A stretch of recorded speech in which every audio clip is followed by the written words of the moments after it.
My first memory of having feelings of OCD was when I was 3.5 years old. At this age, I was very particular about my breakfast, which consisted of 1 Eggo waffle, cut in half, with 1 half left alone and the other half cut up into pieces so that I could then put the pieces back together before eating it.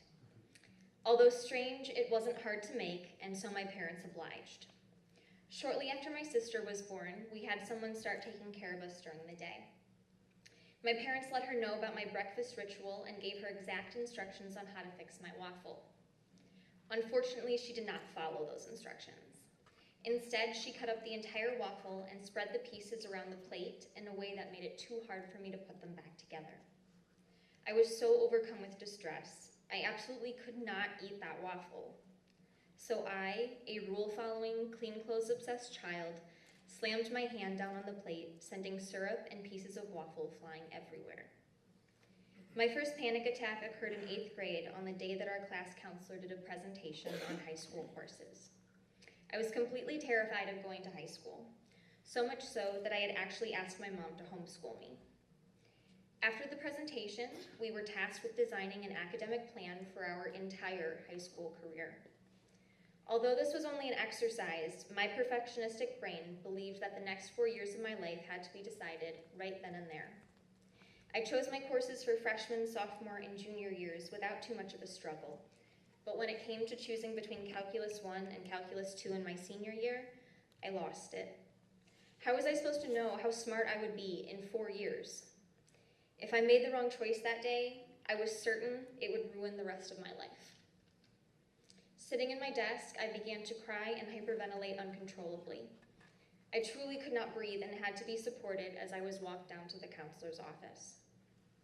When I told my parents what had happened at school that day, they listened and supported me, but in the end, we determined that I was a stressed-out teenager who took school a little too seriously. My first mental breakdown happened at the beginning of my senior year in high school. I was a straight-A student who took accelerated classes, was involved in multiple extracurricular activities, went to dance rehearsal 7 days a week, and followed every rule. Add to that college applications, standardized tests, multiple friends and family members being diagnosed with cancer and other serious conditions, and I began to unravel. My undiagnosed mental illnesses went from making me look and feel like a successful, organized overachiever to completely preventing me from functioning. The fear of not being perfect was paralyzing. Something as simple as picking out an outfit to wear in the morning would send me into a panic and leave me writhing on the floor. I clearly needed help, and my mom made sure that I got it, quickly. That year, at the age of 17, I was diagnosed with obsessive-compulsive disorder, generalized anxiety disorder, and depression. I began seeing a psychologist and a psychiatrist and taking medication. I cut back on my courses and extra activities, and through therapy, began to learn the meaning of self-care.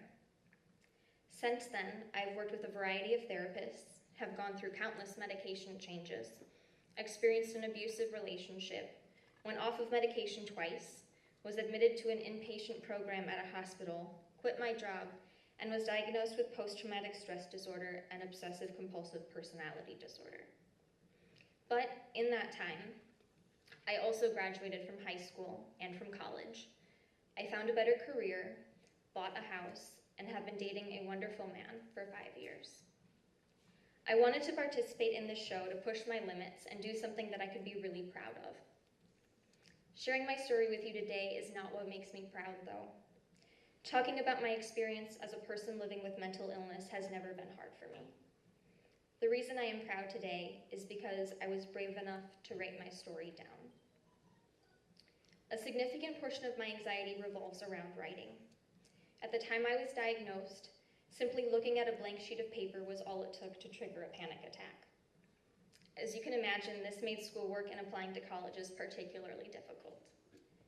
During my senior year, almost all of my writing assignments were dictated to my mother, who on top of helping me and worrying about me, already had countless other stressors and time commitments in her life. If it weren't for her painstakingly pulling each and every word out of me, I would not have graduated that year. By the end of my first semester of college, I was able to write one double-spaced page on my own. I slowly became better at managing my writing anxiety, but continued needing accommodations on my writing assignments throughout college. Once college was over, I had no intention of writing a paper ever again. Until this past July, when I decided to try out for This Is My Brave, only 4 days before the actual audition. I am proud to stand here today and tell you that I wrote this 5-page narrative all on my own without having any panic attacks. And I didn't do it because I had to. I did it because I wanted to. There will always be something new on the horizon to worry about. High school, college, finding a job. Right now I worry about whether or not I should have kids someday. When my first career wasn't a good fit for me, I went and pursued something else. When I found myself in a relationship defined by manipulation, I eventually got out. Neither of those decisions came easily, and the life adjustment was jarring, but at least the choices were available to me. If I decide to become a parent and it turns out that I can't handle the responsibility and the stress, I can't just choose a different path. There would be no turning back this time, and my partner and children would suffer as a result. When I start to worry about having kids, I try to remember 2 things. 1, my parents weren't perfect, but that didn't stop them from supporting me through every life challenge. They found me the help that I needed when their love wasn't enough to make things better. And although their attempts to help would sometimes backfire, I've never held that against them. The most important thing is that they tried and they loved me. 2, because of my mental illnesses, I already have so many support systems in place. I have family and friends who know of my struggles and have proved time and time again that they are there for me.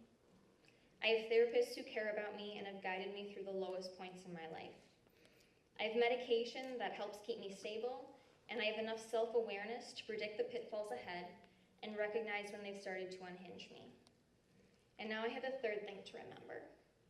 I can remember that 11 years after being diagnosed with severe writing anxiety, I had the willpower to write this story all on my own. And if I can do that, then maybe I can be a mom someday too.